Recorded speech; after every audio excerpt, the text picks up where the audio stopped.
Hello students, I am CS Mayank Agrawal, a company secretary by profession and teacher by passion as well as occupation, and I welcome all of you on M Smart Academy. Guys, ये मेरा Telegram ID है CS Mayank और मेरे Telegram channel का नाम है M Smart Academy, जिसके through आप मुझसे जुड़ सकते हैं क्योंकि मैं अपने टेलीग्राम चैनल पर YouTube पे मिलने वाली सारी वीडियोस का लिंक ऑलरेडी प्रोवाइड कर देता हूं, जिसके थ्रू आप टाइमली मेरे वीडियोस को देख सकें।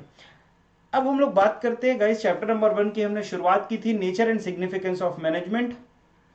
तो इस पर हम लोगों ने ऑलरेडी 3 वीडियोस बना दिए हैं, जिसमें पहला आप लोगों ने पढ़ा कंसेप्ट ऑफ मैनेजमेंट, दूसरा एलिमेंट्स ऑफ मैनेजमेंट और तीसरा कैरेक्टरिस्टिक्स ऑफ मैनेजमेंट। अभी तक अगर आप लोगों ने वो वीडियोस नहीं देखे हैं, आप डिस्क्रिप्शन बॉक्स में जाकर सारे वीडियोस का लिंक देख सकते हैं। चलिए बात करते हैं आज के टॉपिक की। आज का जो टॉपिक है that is objectives of management. अब मैनेजमेंट का मतलब तो आपने काफी डिटेल में पहले लेक्चर में समझ लिया, तो दूसरे वर्ड की बात कर लेते हैं, objectives. What is the meaning of objectives? देखिए, ऑब्जेक्टिव का मतलब होता है कोई ना कोई मकसद। ऑब्जेक्टिव का मतलब होता है कि कोई भी ऑर्गेनाइजेशन किसी ना किसी मकसद के साथ एग्जिस्ट करती है। तो अगर मैं कहूं what are the objectives of organization, तो जो ऑर्गेनाइजेशन के एग्जिस्टेंस का पर्पस है वही उसका ऑब्जेक्टिव है। फॉर एग्जाम्पल, जैसा कि मैंने आपको बताया था कि मान लीजिए कि कोई ऑर्गेनाइजेशन है एम स्मार्ट एकेडमी लिमिटेड। इसका मेन एम है, इसका मेन ऑब्जेक्टिव ये है कि ज्यादा से ज्यादा स्टूडेंट्स इनके पास आए, ज्यादा से ज्यादा स्टूडेंट्स को हम नॉलेज प्रोवाइड कर सके, काफी कंसेप्चुअल क्लैरिटी और डीप नॉलेज प्रोवाइड कर सके। ये हमारे एग्जिस्टेंस का मकसद है। So this is objective of the organization M smart academy. उसी तरीके से मैनेजमेंट के भी कुछ ऑब्जेक्टिव्स हैं। अब ये मैनेजमेंट के ऑब्जेक्टिव्स क्या हैं, आइए समझते हैं। पहले तो इंट्रोडक्शन देख लेते हैं। सबसे पहला, ध्यान से समझिएगा, मैनेजमेंट हमेशा कुछ ऑब्जेक्टिव्स को अचीव करने के लिए काम करती है, और वो जो भी काम करती है उसका जो डिजायर्ड रिजल्ट मिलता है वही उनका ऑब्जेक्टिव होता है। उदाहरण के तौर पर एक छोटा सा एग्जांपल मैं देता हूं। हर ऑर्गेनाइजेशन एक इकोनॉमिक ऑब्जेक्टिव के साथ काम करती है, एक प्रॉफिट मेकिंग ऑब्जेक्टिव उनका होता है कि भाई हमको ज्यादा से ज्यादा प्रॉफिट हो। ठीक, कुछ ऐसी ऑर्गेनाइजेशन होती हैं जो ये इस मकसद से काम करती है कि हमने जो सोशल ग्रुप बनाया है, हमने जो ग्रुप बनाया है वो सोसाइटी के लिए काम करे। तो एक तरफ एक ऑर्गेनाइजेशन का मकसद क्या है कि हमको ज्यादा से ज्यादा प्रॉफिट कमाना है, ज्यादा से ज्यादा प्रॉफिट बढ़ना चाहिए। दूसरे ऑर्गेनाइजेशन का क्या मकसद है, क्या ऑब्जेक्टिव है कि हमको ज्यादा से ज्यादा लोगों तक पहुंचना है, ज्यादा से ज्यादा लोगों की भलाई करनी है। अब यहां पर देखिए, ये दो ऑर्गेनाइजेशन है, एक का मकसद प्रॉफिट कमाना, दूसरे का पर्पस लोगों को सर्व करना। उसी प्रकार से मैनेजमेंट के भी बहुत सारे ऑब्जेक्टिव्स होते हैं, जिसको मेनली 3 पार्ट में क्लासिफाई किया गया है। ठीक है, जिसको मेनली कितने पार्ट में क्लासिफाई किया गया है बेटा? 3 पार्ट में क्लासिफाई किया गया है। First is organizational objective, second is social objective and the third one is personal objectives. अब ये जो तीनों ऑब्जेक्टिव है इनको हम डिटेल में पढ़ते हैं, लेकिन उससे पहले एक आखिरी पॉइंट जो ऑब्जेक्टिव के बारे में जानना जरूरी है, ध्यान से समझिएगा। जैसा कि मैंने कहा कि ऑब्जेक्टिव का मतलब वो पर्पस जिसके कारण या जिसको पूरा करने के लिए ऑर्गेनाइजेशन एग्जिस्ट करती है। तो क्या मैं ये कह सकता हूं कि ऑर्गेनाइजेशन या मैनेजमेंट जितने भी एक्टिविटीज करेगा वो सारे के सारे एक्टिविटीज का डायरेक्शन एक ही तरफ होगा, और वो होगा कि हम अपने ऑब्जेक्टिव को पूरा कर सकें। सो can I say that objective are the end towards which all the activities of the organization are directed। मतलब कोई भी काम करना है तो उसी लक्ष्य को पूरा करने के लिए हम कोई भी काम को करेंगे। आइए समझते हैं what are the objectives of management. Basically there are 3 types of objective of management. The first one is organizational objective,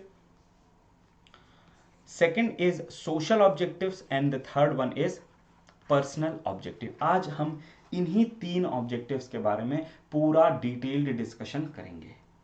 ठीक है, पहले हम लोग बात कर लेते हैं ऑर्गेनाइजेशनल ऑब्जेक्टिव्स की। नाम से ही क्या समझ में आ रहा है?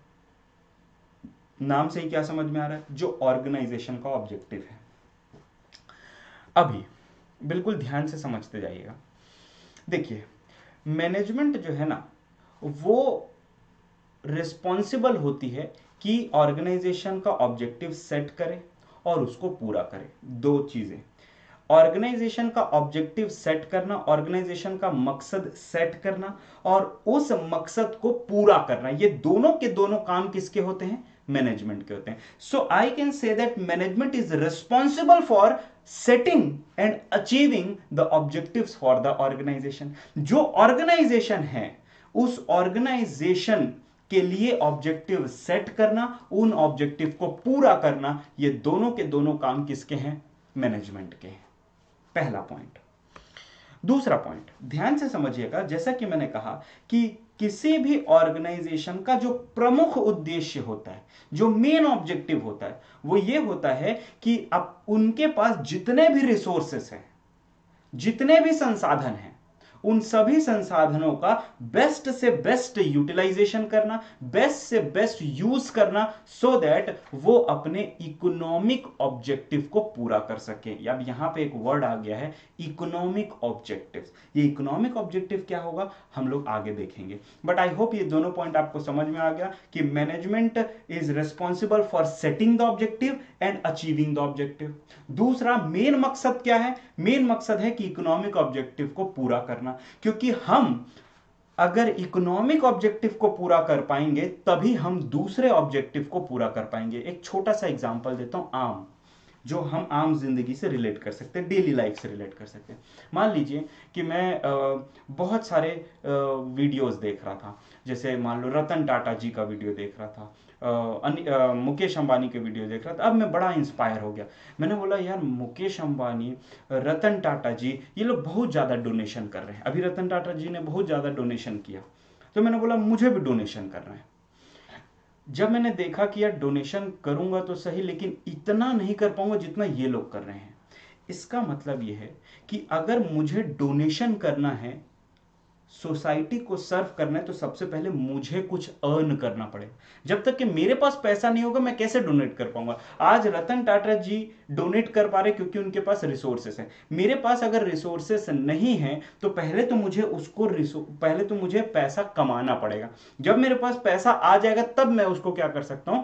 डोनेट कर सकता हूं। इसका मतलब क्या है कि पैसा कमाना ये मेरा इकोनॉमिक ऑब्जेक्टिव है, और जब मेरा इकोनॉमिक ऑब्जेक्टिव पूरा होगा तभी मैं बाकी के ऑब्जेक्टिव्स को पूरा कर सकूंगा। इसीलिए कहा गया है the main objective of any organization is to utilize the human and material resources to achieve the economic objective of the organization और अ बिजनेस। अब यहां पर जो मैंने इकोनॉमिक ऑब्जेक्टिव के ऊपर बार बार स्ट्रेस दिया है, इसका एग्जैक्ट मतलब क्या है आइए समझते हैं। इसका मतलब है तीन चीजें, प्रॉफिट, सर्वाइवल एंड ग्रोथ। क्या? Profit, survival and growth. सबसे पहले हम लोग बात कर लेते हैं सर्वाइवल की, उसके बाद हम प्रॉफिट की बात करेंगे और उसके बाद हम लोग बात करेंगे ग्रोथ की। तो कहने का मतलब, जो बार बार मैं इकोनॉमिक ऑब्जेक्टिव, ऑर्गेनाइजेशनल ऑब्जेक्टिव, ये सब जो बातें कर रहा हूं ना, इसका मतलब मैं इन तीन चीजों की बात कर रहा हूं, सर्वाइवल, प्रॉफिट, ग्रोथ। ध्यान से सुनना। कोई भी बिजनेस या कोई भी पर्सन जब अपना बिजनेस स्टार्ट करता है, उसको ये चीज ऑलरेडी पता होती है कि भाई पहले ही साल ना प्रॉफिट नहीं आ जाएगा, पहले ही साल हम लोग लाभ कमाना चालू नहीं करेंगे। तो उनका पहले साल का मकसद होता है कि किसी ना किसी तरीके से मार्केट में जम जाए, बस मार्केट में जम जाए, मार्केट में सरवाइव कर लें। तो सरवाइव कैसे करेंगे? तो आइए समझते हैं सर्वाइवल का एग्जैक्टली मतलब क्या होता है। सबसे पहला है सर्वाइवल। देखिए, जो बेसिक ऑब्जेक्टिव होता है ना, जिसके साथ बिजनेस आती है, वो होता है सर्वाइवल। एकदम से प्रॉफिट नहीं कमाने लग जाएगी कोई भी business. So the basic objective of any business is survival. अब सवाल उठता है कि सर कोई भी ऑर्गेनाइजेशन सर्वाइव कैसे करेगी? तो कोई भी ऑर्गेनाइजेशन सर्वाइव तब करेगी जब वो कम से कम इतना पैसा कमा ले जितने में उसका कॉस्ट कवर हो जाए। एक छोटा सा एग्जांपल, मान लीजिए कि मैंने नया नया बिजनेस स्टार्ट किया, ठीक। अब मैं कोई मोबाइल खरीद के लाता हूं 10,000 में, ठीक है। तो मैं उसको ज्यादा प्राइस पे न बेच के मैं बोलता हूं पहले कस्टमर के साथ ना रिलेशन बनाया जाए। भले हम लोग 1 साल तक ब्रेक इवन में काम करेंगे, ब्रेक इवन मतलब नो प्रॉफिट नो लॉस में काम करेंगे। पहले मार्केट में अपना एग्जिस्टेंस बनाना है, पहले मार्केट में अपना नाम बनाना है।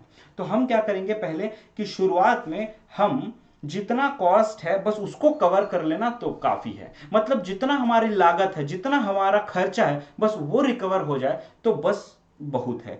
तो इससे क्या होगा कि हम सरवाइव कर पाएंगे मार्केट में। तो एक ऑर्गेनाइजेशन को कम से कम इतना रेवेन्यू कमाना चाहिए जिससे कि वो अपने कॉस्ट को रिकवर कर सके। तो ये पहला ऑब्जेक्टिव है मैनेजमेंट का कि ऑर्गेनाइजेशन को इस तरीके से हैंडल किया जाए, इस तरीके से मैनेज किया जाए कि जितना उसका कॉस्ट है कम से कम वो रिकवर हो जाए। That is the basic objective of any particular business. उसके बाद धीरे धीरे जब मार्केट में पैठ बन जाती है, धीरे धीरे जब मार्केट में नाम बनने लगता है, कस्टमर्स बढ़ने लगते हैं, कस्टमर के साथ रिलेशनशिप अच्छा हो जाता है, उसके बाद वो धीरे धीरे क्या करते हैं, अपने आप प्रॉफिट कमाने लग जाते हैं। या फिर वो ध्यान देते कि अब यार प्रॉफिट कमाने के ऊपर ध्यान देंगे। ऐसा क्यों करते हैं, ध्यान से समझना। शुरुआत में तो उनको अपना बिजनेस जमाना था, लेकिन उस बिजनेस को कंटिन्यू रखने के लिए, मतलब उस सर्वाइवल को मेंटेन करने के लिए हमको क्या चाहिए, प्रॉफिट चाहिए। क्योंकि जब तक प्रॉफिट नहीं कमाएंगे हमारा बिजनेस करने का कोई मतलब ही नहीं है। ठीक है, तो शुरुआत में सर्वाइवल क्या करना है, सर्वाइवल के लिए कॉस्ट रिकवर करना है। दूसरे में क्या है, प्रॉफिट। प्रॉफिट का मतलब क्या कि हम जितना खर्च कर रहे हैं उससे ज्यादा कमा ले। So when the revenue is more than the expenditure, when the revenue is more than the cost, we get profit.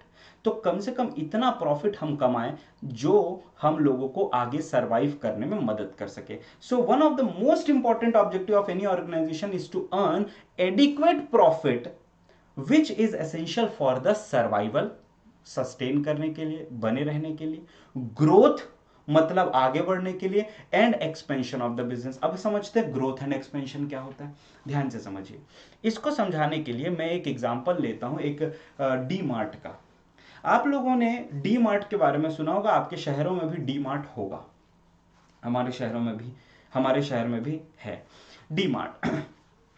अब देखिए, जब डी मार्ट की शुरुआत हुई तो ये मैप है, 2002-3 की बात है। 2002-3 में एक ही स्टोर था जो कि महाराष्ट्र में था, डी मार्ट का। राधा किशन दमानी जी का आप लोगों ने नाम सुना होगा, स्कैम 1992 में भी इनके बारे में बताया गया है, राकेश दमानी। तो यहां पर ये जो महाराष्ट्र में जो स्टोर खोला गया था, पहला स्टोर डी मार्ट का, उसके बाद धीरे धीरे धीरे धीरे इन्होंने बहुत सारे स्टोर्स खोल दिए अलग अलग स्टेट्स में। देख रहे हैं ग्रीन ग्रीन जो दिख रहे हैं, इन सभी स्टेट्स में क्या है, डी मार्ट के स्टोर्स हैं। टोटल 155 स्टोर से 2017-18 तक खुल गए हैं, ये एक आंकड़ा है। खैर, मैं आपको इससे ये बताना चाह रहा हूं कि डी मार्ट की स्ट्रेटेजी क्या थी। डी मार्ट ने ऐसा नहीं है कि एकदम शुरुआत में ही बहुत सारे स्टोर्स खोल दिए, उन्होंने शुरुआत की धीरे धीरे। उन्होंने बोला कि पहले मैं एक स्टोर खोलूंगा, उस स्टोर को पहले मैं प्रॉफिटेबल बनाऊंगा, और उसके बाद जब वो प्रॉफिट में आ जाएगा फिर मैं धीरे धीरे बाकी के स्टोर्स को ओपन करते जाऊंगा। तो इससे उन्होंने क्या किया कि धीरे धीरे धीरे धीरे पूरे देश में उन्होंने अपने स्टोर्स एस्टैब्लिश कर दिए। तो अब यहां पर बताइए कि इन्होंने पहले क्या किया, अपना सर्वाइवल देखा कि भाई कैसे ना कैसे करके हम सर्वाइव कर लें। उसके लिए उन्होंने कॉस्ट रिकवर किया। उसके बाद उन्होंने एक पर्टिकुलर स्टोर को प्रॉफिट अर्निंग बनाया, और जब उन्होंने लगातार प्रॉफिट कमाया तो फिर धीरे धीरे उन्होंने एक्सपेंड किया अपने बिजनेस को, उन्होंने धीरे धीरे ग्रो किया अपने बिजनेस को, उन्होंने धीरे धीरे अब पूरे देश में स्टोर्स लगाने स्टार्ट किए। तो इसका मतलब यह है कि जब हम सरवाइव कर लेते हैं, सर्वाइवल के लिए क्या जरूरी है, प्रॉफिट जरूरी है। प्रॉफिट ज्यादा होगा तो इससे होगा क्या कि हम ग्रो करने लगेंगे, हम एक्सपेंड करने लगेंगे। इसका मतलब यह है कि ऑर्गेनाइजेशन का जो मेन ऑब्जेक्टिव होता है वो इकोनॉमिक ऑब्जेक्टिव होता है, जिसको हम तीन पार्ट में डिवाइड कर सकते हैं, सर्वाइवल, प्रॉफिट एंड ग्रोथ की। तो survival, profit and growth are the three basic organizational objective. Growth के बारे में समझ लेते हैं। अब यहां पर ग्रोथ का मतलब क्या है, अलग अलग लोगों के लिए ग्रोथ का मतलब अलग अलग हो सकता है। पहला, ग्रोथ को हम कैसे मेजर कर सकते हैं, कैसे पता लगा सकते हैं कि एक पर्टिकुलर ऑर्गेनाइजेशन ग्रो कर रही है। हम ये देख सकते हैं कि उनका सेल्स क्या लगातार बढ़ते जा रहा है। अगर लगातार बढ़ते जा रहा है तो हम कहेंगे कि ये ऑर्गेनाइजेशन ग्रो कर रही है। दूसरा कि उनका प्रोडक्शन कैपेसिटी बढ़ते जा रहा है, तो हम कहेंगे कि ऑर्गेनाइजेशन ग्रो कर रही है, लगातार इनकी प्रोडक्शन कैपेसिटी बढ़ती जा रही है। तीसरा, प्रॉफिट के टर्म्स में हम मेजर कर सकते हैं, अगर लगातार उनका प्रॉफिट बढ़ते जा रहा है या अच्छा प्रॉफिट वो कमाते जा रही है, तो इसका मतलब यह है कि वो ऑर्गेनाइजेशन ग्रो करी। अब इसका यह मतलब नहीं है कि एक आध साल अगर कम प्रॉफिट हो गया या लॉस हो गया तो फिर वो ऑर्गेनाइजेशन ग्रो नहीं कर रही है, ऐसा नहीं है। तो कहने का मतलब यह है कि जब हम ग्रोथ की बात करते हैं तो हम अलग अलग पैरामीटर्स की बात करते हैं, अलग अलग पैरामीटर्स में हम उनको मेजर करने की कोशिश करते हैं। फॉर एग्जांपल कि नंबर ऑफ सेल्स कितना है, प्रोडक्शन कितना हो रहा है, उनकी प्रोडक्शन कैपेसिटी कितनी है, उसके बाद प्रॉफिट कितना कमा रहे हैं, कितने ब्रांचेस उन्होंने पूरे देश भर में खोले। इससे हम कहेंगे, जैसे आज हम कह सकते हैं कि डी मार्ट ने लगातार ग्रोथ किया, डी मार्ट के सारे स्टोर्स ने लगातार प्रॉफिट कमाया और इस वजह से जो डी मार्ट है वो अलग अलग राज्यों में फैल गई। कभी इनके बारे में, डी मार्ट के बारे में डिटेल्ड केस स्टडी में एक लेके आऊंगा, जिसके माध्यम से हम लोग समझेंगे कि how D mart became so successful. अगर इसके कॉम्पिटिटर की बात करेंगे, जैसे डी मार्ट है और बिग बाजार है, मैं आप लोगों को एक होमवर्क देता हूं। आप लोग डी मार्ट और बिग बाजार दोनों में ही गए होंगे, नहीं गए हैं तो अगर किसी के लॉकडाउन खत्म होने के बाद आप जरूर जाइएगा और डी मार्ट और बिग बाजार में कुछ चीजें नोट करके लाइएगा, दोनों में फर्क क्या है। चाहे वो प्राइसिंग की बात हो, चाहे वो प्रोडक्ट की बात हो, चाहे वो इंटीरियर की बात हो, चाहे वो मैनेजमेंट की बात हो, चाहे वो बिलिंग की बात हो, चाहे वो फैसिलिटीज की बात हो, किसी भी इन पैरामीटर्स में आप नोट करके लाइएगा कि डी मार्ट और बिग बाजार दोनों में आपको क्या डिफरेंस दिखा। क्योंकि दोनों ही मतलब दोनों ही सिमिलर काइंड ऑफ बिजनेस में है, जहां पर वो सारे के सारे गुड्स एक ही स्टोर में रखते हैं। फिर भी डी मार्ट और बिग बाजार के प्रॉफिटेबिलिटी, डी मार्ट और बिग बाजार के रेवेन्यू में डिफरेंस है।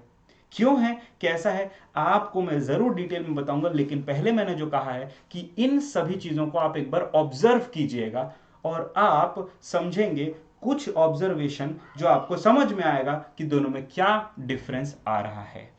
यह आपके लिए होमवर्क है। देखिए, बिजनेस स्टडीज ना बच्चे सोचते हैं कि थियरी सब्जेक्ट है। मैं आप लोगों को बिजनेस स्टडीज आपको इस तरीके से सिखाऊंगा कि आप जीने लगोगे, आप ऑब्जर्व करना सीख जाओगे, आपका ऑब्जर्वेशन स्किल बढ़ेगा, थिंकिंग स्किल बढ़ेगा, तब आप रियल मायने में किसी सब्जेक्ट को पढ़ रहे होगे। क्योंकि हम लोग आज तक, हम जब स्टूडेंट थे, हमको ये सब कुछ नहीं बताया जाता था। हमको सिर्फ ये था कि रटना है, रट के पास होना है, पास होके अच्छे नंबर लाने, दैट्स इट।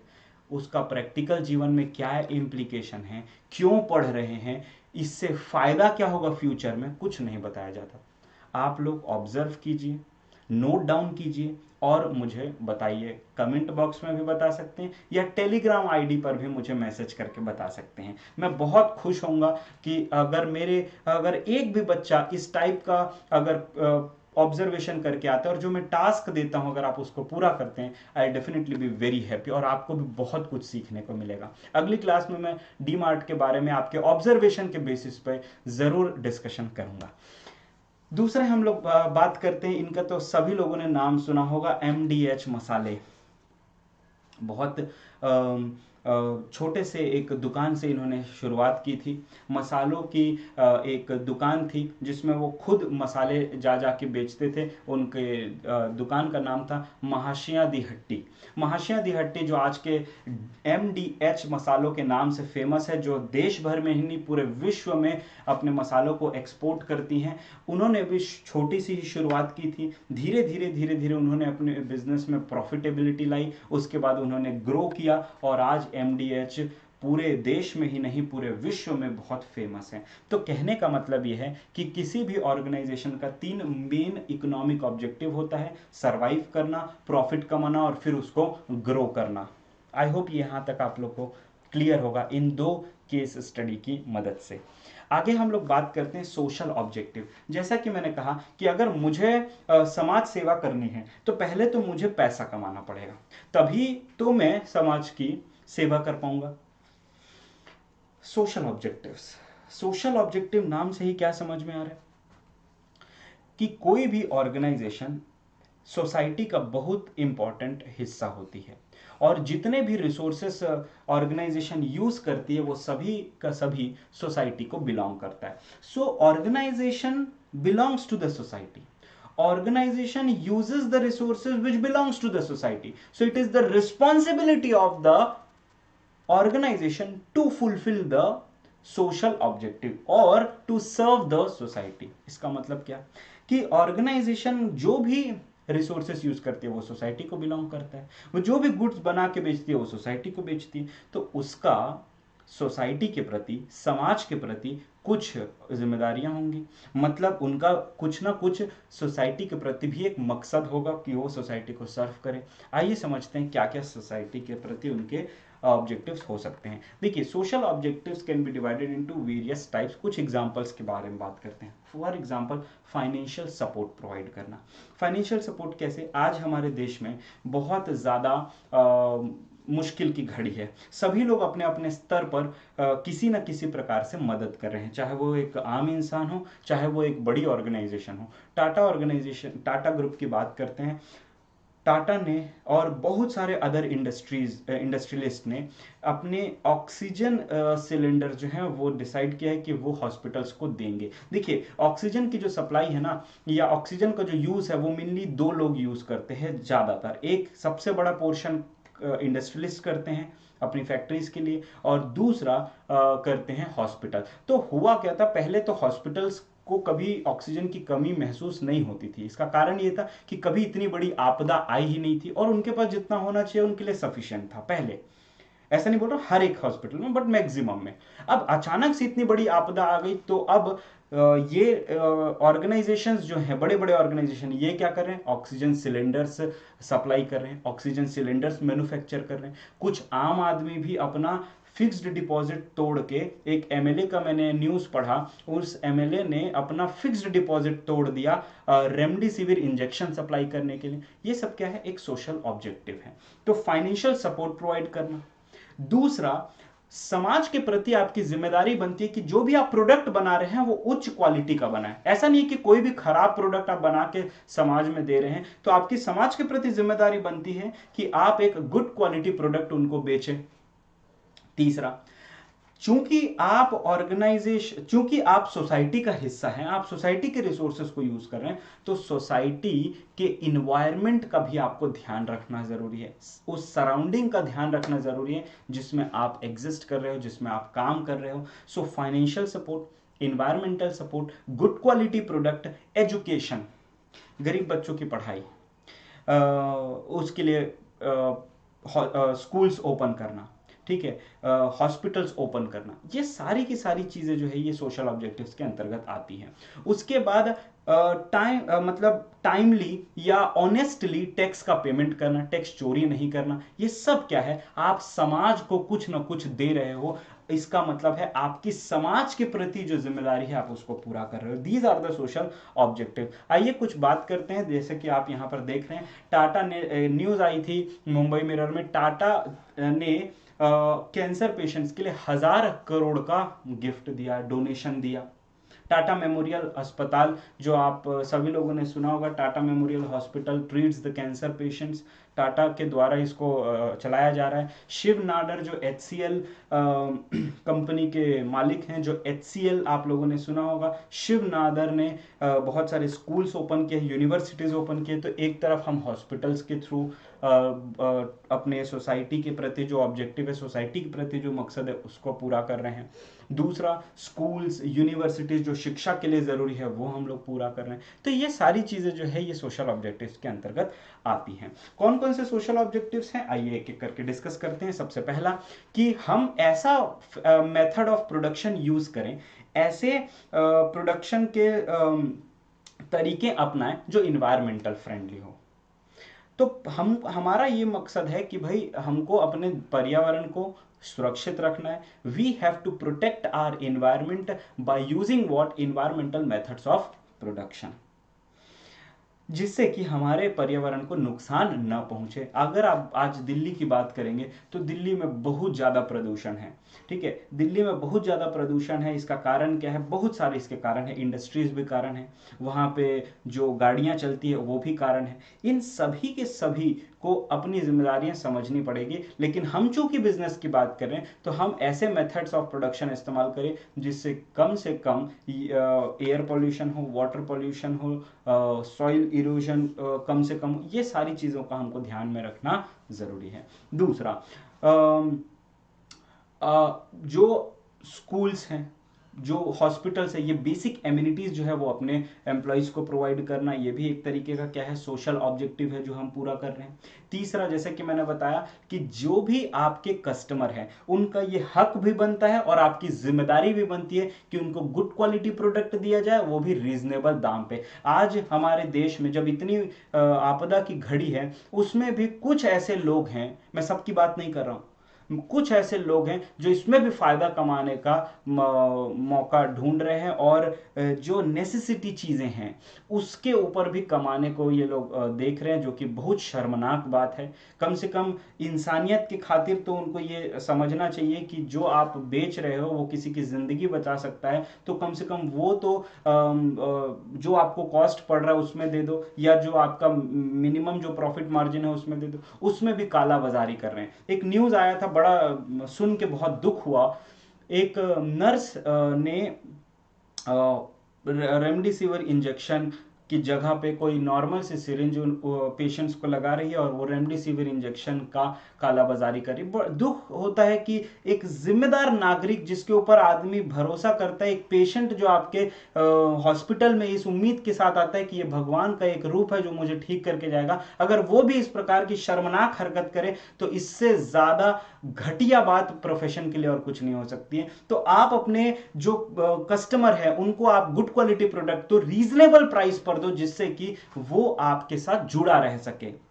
चौथी चीज है conducting the business in a lawful manner. देखिए, कोई भी चीज जो है वो कानून के दायरे में अगर की जाए तो अच्छी बात होती है, इसलिए जो भी बिजनेस आप करें वो लॉफुल मैनर में करें। कोई भी इलीगल काम नहीं करना चाहिए। ये आपके समाज के प्रति एक दायित्व है, ये समाज के प्रति जिम्मेदारी है।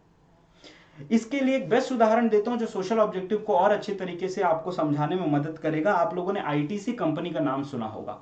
आईटीसी कंपनी जो आज एफएमसीजी की एक बहुत बड़ी कंपनी है, इनकी शुरुआत हुई थी तंबाकू बनाने से, लेकिन इन्होंने धीरे धीरे धीरे धीरे अपने बिजनेस को शिफ्ट किया और बिजनेस को बहुत ज्यादा अलग अलग एरियाज में एक्सपेंड किया। उदाहरण के तौर पर एफएमसीजी, विवेल साबुन, फियामा डेविल्स, उसके बाद इसके बिस्किट्स भी आते हैं। उसके बाद इन्होंने अपना जो टेक्सटाइल इंडस्ट्रीज है उसमें भी इन्होंने हाथ आजमाया और इन्होंने धीरे धीरे धीरे धीरे क्या किया, एक्सपेंड किया। लेकिन ये अपना सोशल ऑब्जेक्टिव फुलफिल करना नहीं भूलते हैं। एक उदाहरण के तौर पर जब आप क्लासमेट की कॉपी खरीदते हैं, classmate is a brand of ITC, जब आप वो कॉपी खरीदते हैं तो उसमें लिखा होता है कि 1 रुपए गरीब बच्चों के पढ़ाई में जाएगा। ये एक। दूसरा, मैं इनके बारे में एक और चीज बताना चाहता हूं, ई चौपाल। ये बहुत बड़ा और बहुत अच्छा इनिशिएटिव है जो आईटीसी कंपनी ने लिया और ये केस स्टडी आपके एनसीईआरटी बुक में भी दी हुई है और अलग अलग यूनिवर्सिटीज में भी इन ई चौपाल के बारे में पढ़ाया जाता है। होता क्या है, ध्यान से समझिएगा। किसान जो होता है ना, उनके लिए बहुत सारे चैलेंजेस होते हैं। इसका सबसे प्रमुख कारण होता है नॉलेज का अभाव, अवेयरनेस का अभाव। तो ई चौपाल के माध्यम से आईटीसी ने, एक क्रक्स बता रहा हूं, आईटीसी ने ई चौपाल के माध्यम से किसानों को टेक्नोलॉजी से जोड़ने की कोशिश की। टेक्नोलॉजी के थ्रू उन्होंने क्या किया, इंफॉर्मेशन देने की कोशिश की और इंफॉर्मेशन उन्होंने प्रोवाइड किया related to the agricultural products, related to the crops which they are producing. और उन्होंने इसके लिए बहुत सारे सेंटर्स बनाए जिसकी मदद से किसान आज अच्छा नॉलेज गेन कर पा रहे हैं और अपनी खेती को एक नए आयाम तक पहुंचा पा रहे हैं। सो यहां पर इनका जो ई चौपाल है वो कहीं ना कहीं सोशल ऑब्जेक्टिव को पूरा करता है।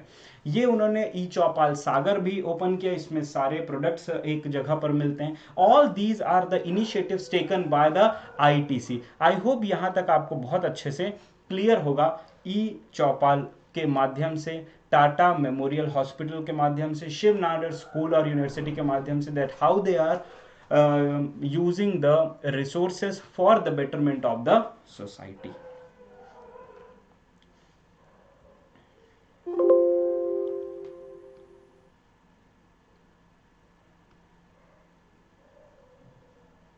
Okay, just wait for 1 minute.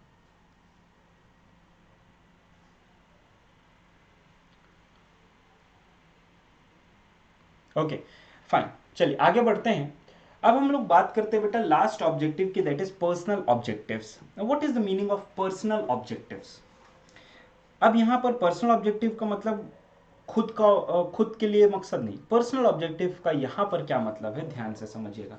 मैंने आपको पिछली क्लास में भी बताया था कि जो ह्यूमन रिसोर्स होते हैं ना, वो किसी भी ऑर्गेनाइजेशन के सबसे प्रमुख रिसोर्स होते हैं, सबसे प्रमुख संसाधन होते हैं। कोई भी ऑर्गेनाइजेशन हो, चाहे वो मैन्युफैक्चरिंग ऑर्गेनाइजेशन हो, ट्रेडिंग ऑर्गेनाइजेशन हो, सर्विस बेस्ड इंडस्ट्रीज हो, सभी में ह्यूमन रिसोर्स का सबसे बड़ा रोल होता है। So human resource is the most valuable resource of every organisation.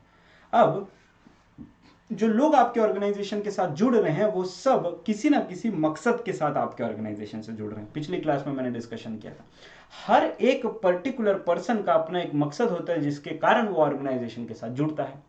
तो मैनेजमेंट को ऑर्गेनाइजेशनल ऑब्जेक्टिव भी पूरा करना है, बट साथ ही साथ इन एम्प्लॉइज का या जो भी लोग उनके ऑर्गेनाइजेशन में काम कर रहे हैं उनके पर्सनल गोल्स का भी ध्यान रखना मैनेजमेंट की रिस्पॉन्सिबिलिटी होती है। So management has to reconcile the personal goals with the organizational objective for harmony in the organization. यहां पे जो मैंने एक लाइन लिख दी है ना, ये लाइन प्रिंसिपल्स ऑफ मैनेजमेंट में भी आएगी, और ये एक प्रिंसिपल ऑफ मैनेजमेंट ही है कि जो भी ऑर्गेनाइजेशन का गोल है उस गोल के साथ आप अपने एम्प्लॉइज के पर्सनल गोल को भी अलाइन कीजिए, सो दैट दोनों ही पूरा हो सके। एक छोटा सा एग्जांपल देता हूं आपको समझाने के लिए। देखिए, ये 5 एम्प्लॉइज हैं, ठीक है, ये 5 अलग अलग एम्प्लॉइज हैं, हर कोई अपना एक अलग मकसद के साथ जुड़ा होगा। मान लीजिए कि जो पिंक वाली मैम है वो ऑर्गेनाइजेशन में जुड़ रही है ज़्यादा सैलरी के लिए। जो भाई साहब वाइट शर्ट में हैं वो चाहते हैं कि उनको ज़्यादा से ज़्यादा रेपुटेशन मिले, उनके शान बढ़े या उनका रेपुटेशन बढ़े, स्टेटस मिले, ठीक है। जो ब्लू टॉप वाली मैम है उनका कुछ अलग मकसद होगा। मतलब सभी के सभी लोग अपने अपने अलग अलग मकसद के साथ ऑर्गेनाइजेशन में जुड़ रहे हैं। अब एक छोटा सा एग्जांपल देते हैं। ऑर्गेनाइजेशन का मेन मकसद मान लो ये है कि प्रॉफिट को ज़्यादा से ज़्यादा इंक्रीज करना है, जबकि एम्प्लॉय ये चाहता है कि भाई मेरी सैलरी बढ़ जाए। अब ऑर्गेनाइजेशन या मैनेजमेंट की क्या रिस्पॉन्सिबिलिटी है कि दोनों पूरा हो जाए। उनका काम क्या होगा या उनका पर्सनल ऑब्जेक्टिव क्या होगा कि ऑर्गेनाइजेशन का भी ऑब्जेक्टिव फुलफिल हो जाए और मेरे एम्प्लॉय भी खुश रहें, क्योंकि अगर एम्प्लॉय खुश रहेंगे तभी ये ऑर्गेनाइजेशन ऑब्जेक्टिव पूरा हो पाएगा। दोनों साथ साथ में चलता है। अब उनको ये समझाने की जरूरत है कि देखो, हम आपको सैलरी तभी दे पाएंगे जब हमको प्रॉफिट होगा, और हमको प्रॉफिट ज़्यादा दिलाने के लिए आपको काम करना पड़ेगा। तो हम एक ऐसा रास्ता निकाल सकते हैं कि ये हमारा टारगेटेड प्रॉफिट है, ठीक है। आप इतना टारगेट अगर पूरा कर देते तो हम आपको इसका 10% देंगे, या मान लो हम इसका 5% देंगे, 2% देंगे। इससे क्या होगा कि उनको भी संतुष्टि मिलेगी कि हाँ ठीक है, हमारा सैलरी किसी ना किसी प्रकार से तो बढ़ गया है। तो किसी ना किसी तरीके से हम क्या कर रहे हैं, ऑर्गेनाइजेशनल ऑब्जेक्टिव और पर्सनल ऑब्जेक्टिव दोनों को अलाइन कर रहे हैं, जिससे कि दोनों का मकसद पूरा हो जाए। इंसेंटिव बेस्ड होता है कि हम आपको इतनी फिक्स सैलरी दे रहे हैं, प्लस ये टारगेट पूरा होने पर इतना हम लोग ज़्यादा आपको इंसेंटिव देंगे। एम्प्लॉयज़ का भी मनोबल बना रहेगा और ऑर्गेनाइजेशन का भी मकसद पूरा हो जाएगा। तो इस तरीके से आपको क्या करना होता है, मैनेज करना होता है चीज़ों को।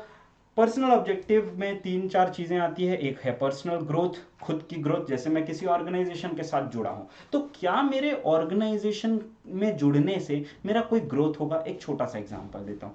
मैं कई ऑर्गेनाइजेशन में काम किया। एक ऑर्गेनाइजेशन में मैंने काम किया, वहां पे फैकल्टीज जो होती है ना, उनका कोई प्रमोशन नहीं है, ठीक है। सिर्फ एक ही ब्रांड दिखता है, मैं नाम नहीं लूंगा किसी ऑर्गेनाइजेशन का, लेकिन पता है अगर कोई मेरा लेक्चर देख रहा होगा, वहां पे सिर्फ और सिर्फ क्या किया जाता था, सिर्फ अपने ऑर्गेनाइजेशन के ब्रांड को आगे बढ़ाया जाता था, जिससे फैकल्टीज जो है ना वो कभी पर्सनली ग्रो नहीं कर पाता था। मान के चलिए कि उस ऑर्गेनाइजेशन से उस फैकल्टी को निकाल दिया गया, तो उस फैकल्टी का कोई मार्केट में पहचान ही नहीं होगा, कोई नाम ही नहीं होगा। क्यों? क्योंकि उन्होंने सिर्फ और सिर्फ ऑर्गेनाइजेशन के बारे में सोचा, उस पर्टिकुलर पर्सन के बारे में कभी नहीं सोचा कि वो भी पर्सनली ग्रो करे, उसका भी गुडविल हो, उसकी भी पर्सनल रेपुटेशन हो।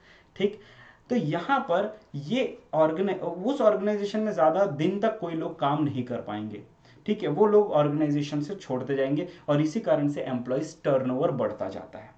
तो पर्सनल ऑब्जेक्टिव को भी ध्यान में रखना जरूरी है कि जो ऑर्गेनाइजेशन में काम कर रहे लोग, उनका पर्सनल ग्रोथ हो, उनकी गुडविल हो, मतलब उनको रेपुटेशन अच्छा हो, उनको इज्जत मिले उस ऑर्गेनाइजेशन में, सेफ वर्किंग कंडीशन मिले। ऐसा नहीं है कि कोई ऑर्गेनाइजेशन में महिलाएं काम कर रही हैं, वहां पे अनसेफ वर्किंग कंडीशन है, रात को अकेले घर जा रही हैं। ये सारी चीजें जो है, ये क्या होता है, आपकी जिम्मेदारी बनती है कि जो आपके ह्यूमन रिसोर्स है, जो आपके मोस्ट वैल्यूएबल रिसोर्स है, उनकी आप इज्जत करो, उनको आप सेफ वर्किंग कंडीशन दो, उनको आप पर्सनल ग्रोथ का मौका दो, उनको अपॉर्चुनिटीज दो ग्रो करने का।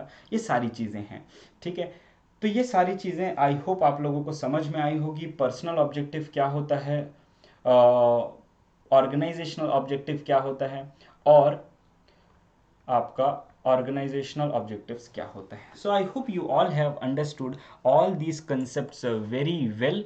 और आप लोगों को अगर मेरा वीडियो पसंद आया है तो आप उसे शेयर कीजिए, जितना हो सके आप लोगों तक पहुंचाइए, क्योंकि मेरा मकसद है कि जो भी नीडी स्टूडेंट्स हैं, जो फाइनेंशियली उतने स्ट्रांग नहीं हैं, उनको कम से कम एक ऐसा चैनल मिल जाए जिसमें एकदम डिटेल में, एकदम डीप में सारे के सारे टॉपिक्स मिल सकें। भले ही अभी मैंने एक सब्जेक्ट के साथ शुरुआत की है, बिजनेस स्टडीज, लेकिन आई होप आप लोग मुझे सपोर्ट करेंगे और जितना हो सके आप शेयर कीजिए, मेरे चैनल को सब्सक्राइब कीजिए। लाइक और कमेंट करना आपकी मर्जी है, अगर आपको अच्छा लगता है तो आप ज़रूर लाइक कीजिए, कमेंट कीजिए, मुझे फीडबैक दीजिए, चाहे वो फीडबैक कैसा भी हो, मैं उसको एक इम्प्रूवमेंट के तौर पर लूँगा। पॉजिटिव फीडबैक आता है, बहुत अच्छा लगता है, बहुत मोटिवेशन मिलता है। कोई एक आध नेगेटिव फीडबैक आता है, उससे भी प्रेरणा मिलती है कि ये मुझे सुधारना है। एक भी अच्छा ऐसा ना हो जो मुझे नेगेटिव फीडबैक दे, अगर एक भी नेगेटिव आता है तो कोशिश करूंगा कि मैं उसको भी इम्प्रूव कर पाऊँ। सो गाइज, आई होप आप लोगों को ये लेक्चर समझ में आया होगा। टेलीग्राम चैनल है मेरा एम स्मार्ट एकेडमी, इसमें भी आप ज्वाइन कर सकते हैं, लिंक मैं आपको सारा इसी में दूंगा। बहुत बहुत धन्यवाद आप सभी लोगों का। मिलते हैं अगले लेक्चर में, टिल देन बाय बाय।